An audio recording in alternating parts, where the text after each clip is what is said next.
పేరుతో రైతులను నట్టెంట ముంచారని బాధిత రైతులు ఆవేదన వ్యక్తం చేస్తున్నారు. వరంగల్ జిల్లా పర్వతగిరి మండల కేంద్రానికి చెందిన సుమారు 200 మంది రైతులకు సీడ్ పేరుతో ఒక కంపెనీ వారు విత్తనాలను విక్రయించారని, ఆ సీడ్ వారి పండించిన పంటను వారే కొనుగోలు చేశారని అన్నారు.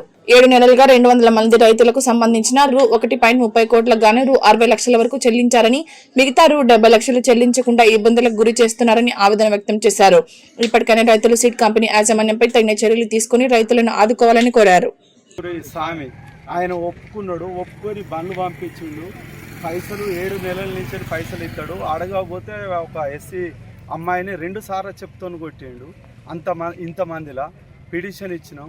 సార్ దయచేసి ఎమ్మెల్యే నాగరాజన్న గారికి విన్నపం, మా రైతుల ఆశాలతో అందరం మాకు దయచేసి 7 నెలల నుంచి మేము కౌలు చేసిన రైతులం, మా పైసలు మొత్తం దగ్గర పెట్టుకొని మమ్మల్ని చాలా ఇబ్బంది పెడతారు. మాకు పైసలు స్టేషన్ చుట్టూ మేము తిరగడం అవుతుంది.